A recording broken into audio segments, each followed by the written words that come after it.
नमस्ते मेरे प्यारे विद्यार्थियों, स्वागत है आप सबका एक बार फिर से आपका स्टडी यूट्यूब चैनल पर। तो प्यारे विद्यार्थियों, आज मैं फिर हाजिर हूँ क्लास के साथ। तो क्लास को पूरा देखना है, ज़्यादा से ज़्यादा क्लास को शेयर भी करना है। यदि चैनल पर आप पहली बार आए हो, चैनल को सब्सक्राइब करेंगे, बेल आइकन प्रेस करेंगे ताकि नेक्स्ट वीडियो का नोटिफिकेशन जल्दी से आपको मिल सके। तो जितने भी विद्यार्थी BSTC और PTT 2025 की तैयारी कर रहे हैं, उन सभी के लिए क्लास जो है बहुत ही महत्वपूर्ण है। साथ ही आप राजस्थान के अंदर किसी भी एग्जाम की तैयारी कर रहे हो, चाहे रीट हो, पटवार हो, जेल प्रहरी हो, चाहे चतुर्थ श्रेणी हो, किसी भी एग्जाम की यदि आप तैयारी कर रहे हो, सभी के लिए क्लास जो है बहुत ही महत्वपूर्ण रहने वाली है। तो राजस्थान जीके से संबंधित विजेता सीरीज की आज तीसरी क्लास आपके सामने यहाँ पर होने वाली है। तो सेशन को फटाफट से शेयर कर दीजिए। चैनल पर पहली बार हो, सब्सक्राइब करना ना भूले। लास्ट के अंदर 30 में से कितने क्वेश्चन आपके राइट हो पाते हैं, कमेंट करके भी आपको बताना है। तो डियर, फटाफट से सेशन को शेयर कर दीजिएगा, लाइक आपको करना है। तो आइए सेशन को अपन स्टार्ट करते हैं। यहां पर देखेंगे अपन, पहला प्रश्न आपके सामने क्या आता है, आंसर कर दीजिएगा। फर्स्ट क्वेश्चन जो है आपके सामने क्या आता है कि राव बीका ने बीकानेर की स्थापना किस वर्ष में की थी। बताओ भी, राव बीका ने जो है बीकानेर की स्थापना किस वर्ष में की थी। आंसर करेंगे यहां पर क्या हो जाएगा, 1482, 1488, 1465 या फिर 1492।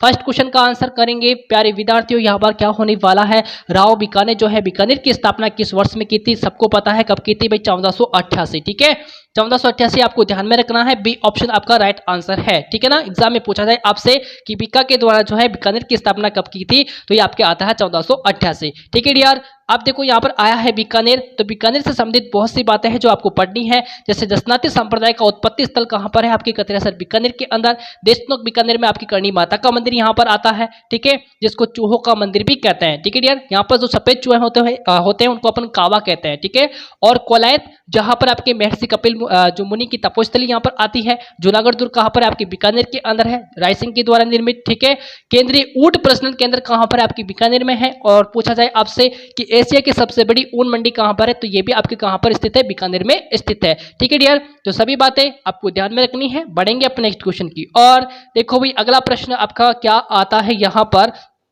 कि हल्दी घाटी युद्ध को मेवाड़ की थर्मोपली किसने कहा था। बताओ भाई, हल्दी घाटी युद्ध को जो है मेवाड़ की थर्मोपली किसने कहा था। हल्दी घाटी का युद्ध कब हुआ है भाई, 18 जून को हुआ है, 18 जून 1576 को। ठीक है, 18 जून 1576 को जो युद्ध हुआ था आपके हल्दी घाटी का, इसको मेवाड़ की थर्मोपली किसने कहा था। कुछ इतिहासकार 21 जून भी बताते हैं ना, 21 जून 18 जून आपको दोनों ही ध्यान में रखना है, लेकिन ऑप्शन में आपको एक ही मिलेगा, या तो 21 जून मिलेगा या फिर आपको 18 जून मिलेगा। ठीक है यार, अब बता दो मेवाड़ की थर्मोपली किसने कहा था हल्दी घाटी युद्ध को। देखो, बदायूंनी, कर्नल टोड या फिर अबुल फजल या फिर मान सिंह। सेकंड क्वेश्चन का आंसर क्या होगा यहाँ पर करेंगे, क्या होगा भाई।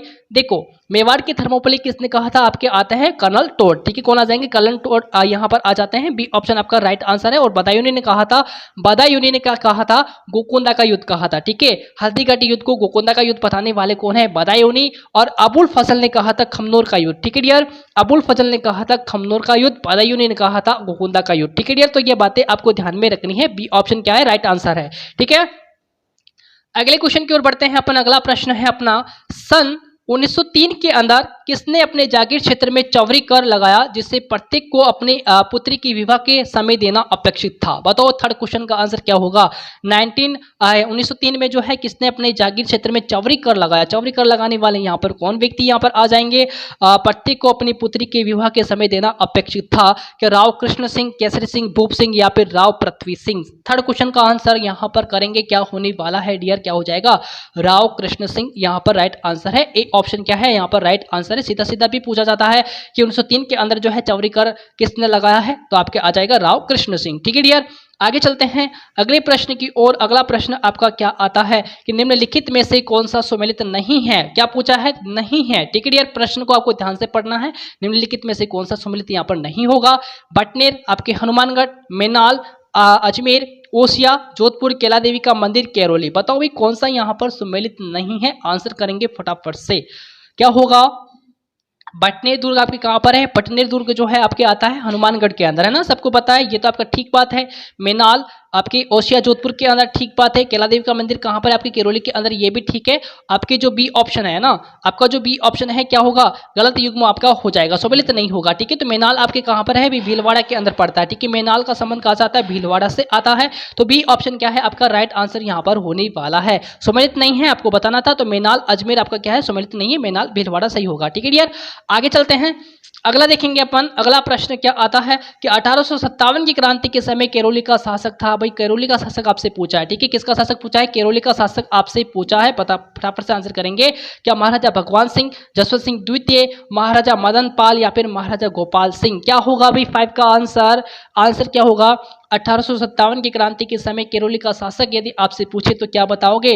भाई बताना है आपको महाराजा मदन पाल, ठीक है डियर। क्या बताना है? महाराजा मदन पाल आपको बताना है। सी ऑप्शन क्या है आपका राइट आंसर यहाँ पर होने वाला है। क्लियर है सभी को? नेक्स्ट चलेंगे, देखो नेक्स्ट क्वेश्चन है, इंपॉर्टेंट क्वेश्चन है कि भील जनजाति विवाह के अवसर पर मंडप की सजावट किस वृक्ष की पत्तियों से करते हैं? बताओ भाई, आपके जो भील जनजाति है विवाह के अवसर पर मंडप की सजावट जो है किस वृक्ष की पत्तियों से करते हैं? नीम, अशोक, आम या फिर बबूल? 6 का आंसर क्या होने वाला है यहाँ पर? क्या हो जाएगा? आपके जो है आम वृक्ष की पत्तियों से जो है सजावट करते हैं। सी ऑप्शन क्या है आपका राइट आंसर यहाँ पर होगा। ओके जी, आगे बढ़ेंगे। देखो नेक्स्ट क्वेश्चन कि निम्नलिखित में से कौन सा युग्म सम्मिलित नहीं है? बताओ भाई निम्नलिखित में से कौन सा युग्म सम्मिलित नहीं है आपसे पूछा है, ठीक है ना। गौरी, भील, वालर, घरासिया, चरी, सांसी, तेरहताली, कामड़। बताओ भाई, यहाँ पर एक तरफ आपको नृत्य दिए गए हैं, एक तरफ आपको जनजाति दी हुई है, तो आपको बताना है यहाँ पर गलत सही कौन सा युग्म सम्मिलित नहीं है, गलत युग्म आपको बताना है ना डियर। आंसर करो यहाँ पर 7 का क्या होगा? भाई गौरी जो है आपके भीलों के द्वारा नृत्य किया जाता है, गौरी नृत्य है ना भीलों के द्वारा। वाला नृत्य आपके ग्रास्य जनजाति के द्वारा किया जाता है, और तेरहताली नृत्य जो है आपकी कामड़ जाति के द्वारा किया जाता है, ठीक है डियर। और चरी नृत्य की बात करें तो चरी नृत्य जो है डियर आपके गुर्जर जाति की महिलाओं के द्वारा है ना। चरी नृत्य जो है किशनगढ़ क्षेत्र, किशनगढ़ अजमेर के आसपास जो है क्षेत्र में गुर्जर जाति की महिलाओं द्वारा किया जाने वाला नृत्य आ जाता है। तो ऑप्शन सी क्या होगा आपका राइट आंसर यहाँ पर हो जाएगा, ठीक है। चरी सांसी नहीं आएगा, यहाँ पर गुर्जर आना चाहिए था, ठीक है डियर। तो सी ऑप्शन क्या होगा आपका? सम्मिलित नहीं होगा, ठीक है ना। आगे बढ़ेंगे, अगला देखो, अगला प्रश्न है यहाँ पर कि निम्नलिखित में से कौन राजस्थान में स्मारकों के संदर्भ में सही जोड़ी का प्रतिनिधित्व करता है? भाई सही जोड़ी का प्रतिनिधित्व करता है, सही युग्म आपको बताना है, ठीक है ना। सवाई जयसिंह की छतरी कोटा में है क्या? क्या ठीक बात है। गोपाल सिंह की छतरी चूरू में है क्या? क्या ठीक बात है। मुंशी महारानी की छतरी अजमेर में है क्या? ठीक बात है। 84 खंभों की छतरी बूंदी में है क्या? ठीक बात है। बताओ भाई क्या आंसर होगा? आपको बताना है, सही जोड़ी आपको यहाँ पर बतानी है, ठीक है ना। सवाई जयसिंह की छतरी कोटा में है, नहीं है, खोटा ऑप्शन। गोपाल सिंह की छतरी चूरू में है, नहीं है। मुंशी महारानी की छतरी आपके अजमेर में नहीं है, ठीक है। 84 खंभों की छतरी आपकी कहाँ पर पड़ती है? बूंदी के अंदर पड़ती है। ऑप्शन डी क्या है आपका राइट आंसर है, ठीक है। 84 खंभों की छतरी कहाँ पर है पूछा जाए आपसे तो बूंदी। और मुंशी महारानी की छतरी कहाँ पर है? आपकी मुंशी महारानी की छतरी एग्जाम में आपके बार बार आता है, और ये आपके आती है अलवर के अंदर, ठीक है। मुंशी महारानी की छतरी कहाँ पर है? अलवर के अंदर है। सीधा सीधा प्रश्न आपसे पूछा जाएगा। ओके डियर, आगे चलते हैं। अगला देखो क्वेश्चन नंबर 9 कि 1857 में कोटा में विद्रोह का नेता कौन था? भाई 1857 के अंदर कोटा के अंदर विद्रोह का नेता आपसे पूछा है। क्या जय दयाल, कुशाल सिंह, बखत सिंह या फिर राम सिंह? 9 का आंसर क्या होगा? फटाफट से आंसर करेंगे। 1857 में कोटा में विद्रोह का नेता आपसे पूछा है, तो क्या आएगा आंसर? ये आ जाते हैं आपके जय दयाल, ठीक है डियर। कौन आ जाएंगे? जय दयाल यहाँ पर आंसर होगा। ए ऑप्शन आपका राइट है, साथ में इंपॉर्टेंट क्वेश्चन भी है, ठीक है डियर। आगे चलेंगे, अगला देखो, अगला क्वेश्चन क्या आता है? मोस्ट इंपोर्टेंट प्रश्न है भाई, खासकर बीएसटीसी वालों के लिए, ठीक है। बीएसटीसी और पीटीटी वालों के लिए मोस्ट इंपोर्टेंट क्वेश्चन है कि मगरा क्षेत्र विकास कार्यक्रम राजस्थान में कब प्रारंभ किया गया था? बताओ भाई, मगरा क्षेत्र विकास कार्यक्रम जो है राजस्थान में कब प्रारंभ किया गया था? 2001-2, 2004-5, 2005-6, 2010 या फिर 11? 10 का आंसर क्या करेंगे? फटाफट से करेंगे, क्या आंसर करेंगे? मकरा क्षेत्र विकास कार्यक्रम राजस्थान में कब प्रारंभ किया गया था? तो ये किया गया था आपकी 2005-6 के अंदर, ठीक है। ऑप्शन सी क्या है राइट आंसर है, ध्यान में रखना है, इंपॉर्टेंट क्वेश्चन है। नेक्स्ट देखेंगे, नेक्स्ट क्वेश्चन क्या आता है कि निम्नलिखित में से अरावली का कौन सा शिखर शेर से नीचा किंतु अचलगढ़ से ऊंचा है? बताओ भाई, शेर की ऊंचाई की बात करें तो शेर की ऊंचाई कितनी है भाई? 1597 मीटर है ना। शेर की ऊंचाई की बात करें तो कितनी आती है? 1597 मीटर। और अचलगढ़ की बात करें अपन, अचलगढ़ की बात करें तो कितनी है? 1380 मीटर है। अचलगढ़ कितनी? 1380 मीटर है। और आपके जो है शेर की बात करें तो 1597 मीटर है भाई, ठीक है ना। तो ये बात आपको ध्यान में रखनी है। अब बता दो कि शेर से तो नीचा केतु अचलगढ़ से ऊंचा है, वो आपका है जरगा, ठीक है। कौन सा आ जाएगा? जरगा यहाँ पर आ जाएगा। ऑप्शन सी क्या है आपका राइट आंसर होगा भाई, ठीक है ना। आगे बढ़ेंगे। नेक्स्ट क्वेश्चन देखो, अपना नेक्स्ट क्वेश्चन आता है कि गलत युग्म चुनिए। भाई गलत युग्म आपको बताना है भैया, गलत युग्म बता दीजिए। मंदाकिनी बावड़ी, अजमेर, है ना, आपके चांद बावड़ी दौसा, हर्षनाथ की बावड़ी सीकर, रानी जी की बावड़ी बूंदी। गलत युग्म आपको बताना है, बता दो भी, आसानी से आप बता दोगे। गलत युग्म की पहचान आपको करनी है। यहाँ पर क्या आंसर हो जाएगा, क्या होगा, फटाफट से आंसर करेंगे। क्या होने वाला है यहाँ पर प्यारे विद्यार्थियों, क्या हो जाएगा? देखो आपकी चांद बावड़ी कहाँ पर है? दौसा के अंदर है, ठीक बात है ना। हर्षनाथ की बावड़ी सीकर के अंदर है, और रानी जी की बावड़ी कहाँ पर है? बूंदी के अंदर है। लेकिन मंदाकिनी बावड़ी कहाँ पर है आपके? मंदाकिनी बावड़ी आती है भीलवाड़ा में, ठीक है। मंदाकिनी की बावड़ी कहाँ पर है आपके? भीलवाड़ा के अंदर है। ए ऑप्शन क्या होगा आपका? गलत युग्म हो जाएगा भाई, ठीक है। नेक्स्ट चलेंगे। नेक्स्ट क्वेश्चन देखो, मंदाकिनी बावड़ी बिचौलिया भीलवाड़ा के अंदर आती है। नेक्स्ट चलेंगे अपन, नेक्स्ट क्वेश्चन है आपका 13 कि राष्ट्रीय सरसों अनुसंधान केंद्र एग्जाम में आता है बार बार। राष्ट्रीय सरसों अनुसंधान केंद्र जो है कहां पर है? आपके सेवर भरतपुर के अंदर एग्जाम में पूछा जाता है, ठीक है। इसकी स्थापना आपसे पूछी इस क्वेश्चन के अंदर कि राष्ट्रीय सरसों अनुसंधान केंद्र सेवर भरतपुर की स्थापना हुई, बताओ भी कब हुई है? 5 जुलाई 1993, 15 अप्रैल 1994, 20 फरवरी 2002 या फिर 20 अक्टूबर 1993। 13 का आंसर डियर करेंगे, क्या होगा? राष्ट्रीय सरसों अनुसंधान केंद्र सेवर भरतपुर की स्थापना हुई थी, ये हुई थी आपकी 20 अक्टूबर 1993 को, है ना भाई। डी ऑप्शन आपका राइट है। आपके अनुसंधान केंद्र जो है पूछे जाते हैं रिटमेंस के अंदर, रिटमेंस के अंदर जो है अनुसंधानों का आपके जो है टॉपिक जुड़ा है, ठीक है ना। प्रश्न ध्यान में रखना है, इंपॉर्टेंट है, पूछा जाता है। ओके जी, आगे चलते हैं अपन। देखो अगला क्वेश्चन कि राजस्थान में मानसून का जुआ किसे कहा जाता है? सिंपल सा क्वेश्चन है, मानसून का जुआ किसे कहा जाता है भाई? एग्जाम में आता है। उद्योगों को, व्यापार को, कृषि को, या फिर इनमें से कोई नहीं। 14 का आंसर क्या होगा? राजस्थान में मानसून का जुआ जो है किसे कहा जाता है? डियर आंसर कर दीजिए फटाफट से। ये कहा जाता है कृषि को कहा जाता है। किसको कहा जाता है? कृषि को कहा जाता है। सी ऑप्शन क्या है आपका राइट आंसर है। ओके जी, आगे बढ़ेंगे। सिंपल सा क्वेश्चन था। नेक्स्ट क्वेश्चन की और अपन बढ़ेंगे कि निम्नलिखित में से कौन सी खरीफ की फसल नहीं है? बताओ अभी खरीफ की फसल नहीं है आपसे पूछा है। मूंगफली, मक्का, धान या फिर मसूर? आंसर कर दीजिए फटाफट से प्यारे विद्यार्थियों, क्या होगा? निम्नलिखित में से कौन सी खरीफ की फसल नहीं है? भाई मूंगफली आपकी खरीफ की फसल है, मक्का खरीफ की फसल है, धान खरीफ की फसल है, लेकिन मसूर जो है आपकी खरीफ की फसल नहीं है। तो किसकी फसल है? फटाफट से कमेंट में इसका आंसर छाप देंगे भैया। मसूर जो है खरीफ की है, रबी की है, या फिर जायद की फसल है? फटाफट से कमेंट में छापेंगे, ठीक है। तो डी ऑप्शन आपका क्या होगा? राइट आंसर हो जाएगा। ये तो खरीफ की तो नहीं है, फटाफट से आंसर करो किसकी फसल है। आगे चलेंगे।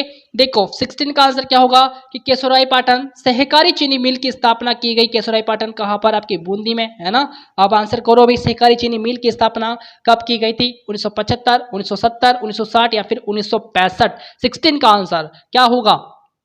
केशोराय पाटन सहकारी चीनी मिल की स्थापना 1965, ठीक है ना। डी ऑप्शन क्या है? राइट आंसर यहाँ पर होगा 1965 में की गई थी, ठीक है यार। आगे बढ़े क्या?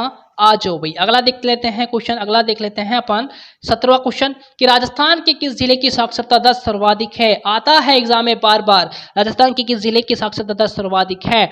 जयपुर, कोटा, अजमेर या फिर उदयपुर? क्लास को शेयर करना है ना डियर। लाइक आपको करना है भाई, चैनल को सब्सक्राइब भी करना है, देखना ही नहीं है, ठीक है। बताओ साक्षरता दर सर्वाधिक है किस जिले की? राजस्थान के आपकी कोटा जिले की जो है साक्षरता दर क्या है? सर्वाधिक है। बी ऑप्शन क्या होगा? राइट आंसर यहाँ पर होगा। आगे चलें क्या? अगला देख लेते हैं क्वेश्चन क्या है कि राजीव गांधी सशक्तिकरण योजना सबला का शुभारंभ कब किया गया था? बताओ, इंपॉर्टेंट। राजीव गांधी सशक्तिकरण योजना सबला का शुभारंभ कब किया गया था? 14 दिसंबर 2010, 2 सितंबर 2011, 8 नवंबर 2010 या फिर 19 नवंबर 2010? 18 का आंसर क्या है?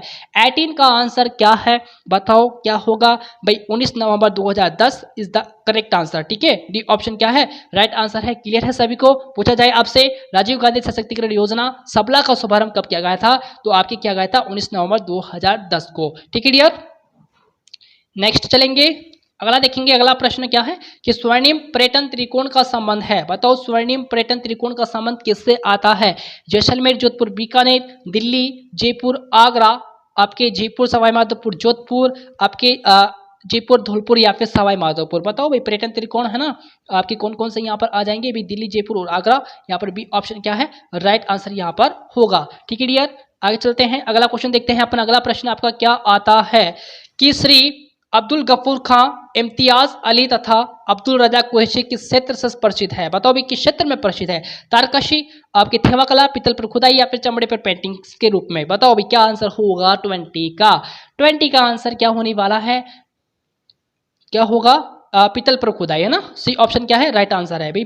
पीतल पर खुदाई आपकी जो है इस क्षेत्र के अंदर इनको प्रसिद्धि प्राप्त है, तो सी ऑप्शन क्या है? राइट आंसर होगा। ठीक है यार, आगे चलें क्या भाई। अगला प्रश्न है अपना, राज्य के किस जिले को सुवर्णगिरी कहा जाता है? बताओ भाई सुवर्णगिरी कहा जाता है। एक तो आता है आपका स्वर्ण, है ना, स्वर्ण आपकी जो है आधा से वाला, ये आपके आता है जैसलमेर के लिए। ठीक है, स्वर्ण ये आपकी जैसलमेर के लिए है। आधा से आप जब भी दिख जाए तो जैसलमेर करना है, पूरा से दिख जाए तो आपको झालोर के दुर्ग को करना है। ठीक है, जैसलमेर के दुर्ग के लिए आपको आधा से और पूरा से करना है आपके झालोर के दुर्ग के लिए। ठीक है ना भाई, तो आपका बी ऑप्शन क्या है? राइट आंसर है। राज्य के किस जिले को सुवर्णगिरी कहा जाता है? तो झालोर के दुर्ग को। ठीक है यार, आगे बढ़ते हैं, सिंपल सा क्वेश्चन। अगला देखो, अगला प्रश्न आपके क्या आता है भैया कि राजस्थान में 1952 ईस्वी में अमलानंद घोष ने किस सभ्यता की खोज की? बताओ भाई 1952 के अंदर अमलानंद घोष ने जो है किस सभ्यता की खोज की है? बागोर सभ्यता आपकी भीलवाड़ा के अंदर, बेराट सभ्यता आपकी जयपुर के अंदर, कालीबंगा सभ्यता आपके हनुमानगढ़ के अंदर, आहट सभ्यता आपकी उदयपुर के अंदर? बताओ भाई आंसर करो इसका। अमलानंद घोष ने जो है किस सभ्यता की खोज की थी? वो सभ्यता कौन सी है? वो सभ्यता आपके आती है कालीबंगा, जो कि कहाँ पर है? आपके आती है घग्गर नदी, प्राचीन सरस्वती नदी के किनारे हनुमानगढ़ के अंदर। ठीक है, कालीबंगा सभ्यता सीधा सीधा प्रश्न पूछा जाता है, कहाँ पर है? आपके हनुमानगढ़ के अंदर है। पूछा जाए 7 अग्निवेदिकाएं कहाँ से प्राप्त हुई है? तो कालीबंगा, जूते हुए खेत के प्रमाण, दोहरे पर कोट के प्रमाण, है ना। और आपके इसी सभ्यता को कहा था डॉक्टर दशरथ शर्मा ने, कालीबंगा को हड़प्पा सभ्यता की तीसरी राजधानी कहा था, है ना। हड़प्पा सभ्यता की तीसरी राजधानी कहा था कालीबंगा को, किसने? डॉक्टर दशरथ शर्मा ने। ठीक है यार, और पूछा जाए कि कालीबंगा सभ्यता का उत्खनन कितने स्तरों पर किया गया था? तो कालीबंगा सभ्यता का जो उत्खनन है वो किया गया था अपने 5 स्तरों पर। ठीक है यार, कितने स्तरों पर किया गया था? 5 स्तरों पर जो है कालीबंगा सभ्यता का उत्खनन किया गया था। और कालीबंगा का शाब्दिक अर्थ आपसे पूछे तो क्या होता है? काली चूड़िया होता है। ठीक है यार, प्रश्न इंपॉर्टेंट है। नेक्स्ट क्वेश्चन की ओर बढ़ते हैं अपन। नेक्स्ट क्वेश्चन क्या आता है कि राजस्थान में सामेला शब्द किस अवसर पर प्रयुक्त होता है? भाई सामेला शब्द जो है किस अवसर पर प्रयुक्त होता है?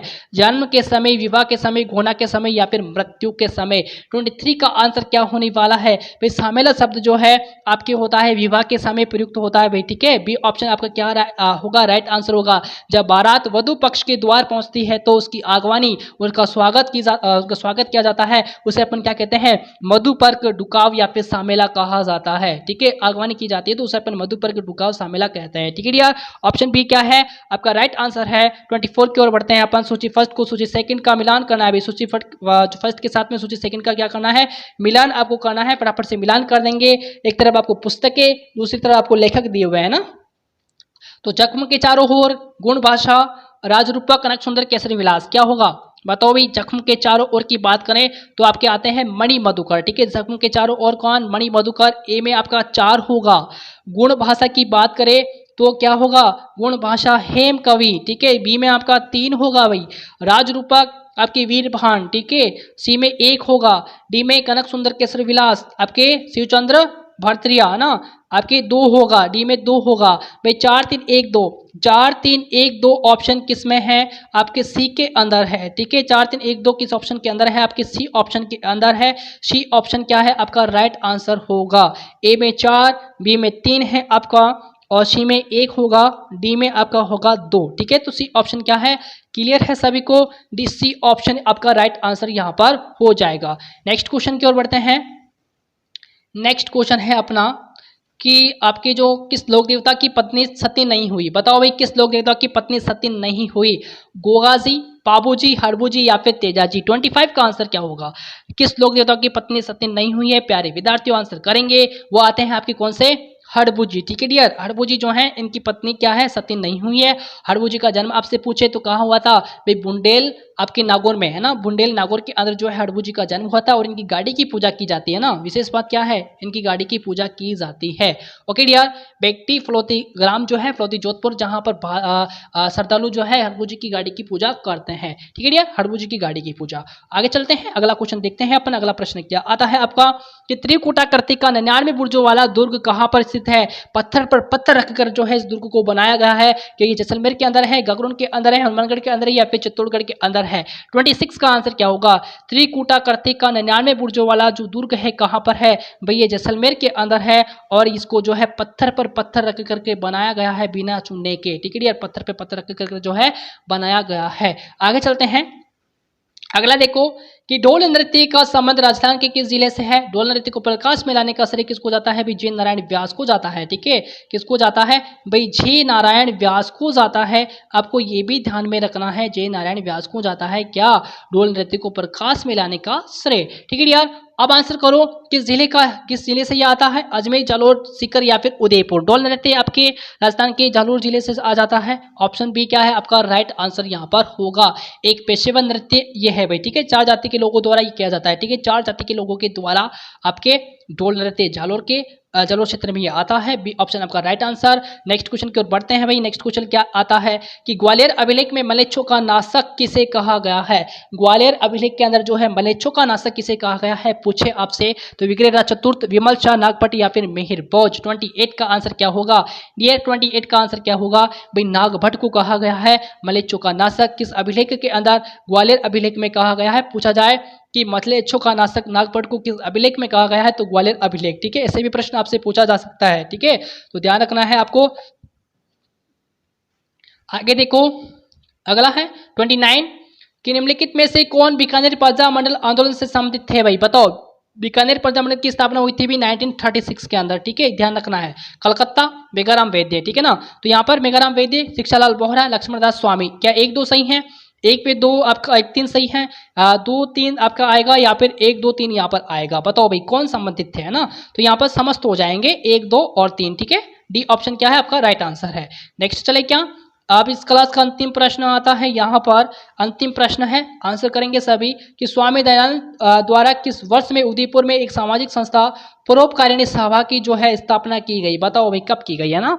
1865, 1880, 1883 या फिर 1890 के अंदर। बताओ 30 का आंसर क्या होगा?